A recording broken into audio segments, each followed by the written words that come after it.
క్షరాక్షరాత్మిక నశించున్నటువంటి జగత్తు శాశ్వతమైన చిన్మయము రెండూ తానే రూపముగా అయినది. నశించేవి అంటే శరీరము మరియు నశించనివి అంటే ఆత్మ. ఈ విధముగా శరీరము మరియు ఆత్మ రెండింటికీ కారణం అమ్మవారు అని అర్థం. ప్రతి శరీరము పంచభూతముల వలన ఏర్పడినదే. తిరిగి ఒకనాడు అదే పంచభూతములలో కలిసిపోవలసినదే. సృష్టి లయమైనప్పుడు పంచభూతాలు కూడా మూల పదార్థంలో కలిసిపోవలసిందే.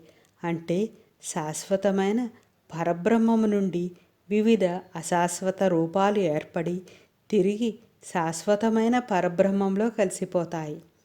క్షర, అక్షర, ఆత్మిక అని విడదీస్తే నశించునట్టి స్థూలమునకు, నశించని సూక్ష్మమునకు ఆత్మ అనగా మూల కారణం వంటిది అమ్మవారు.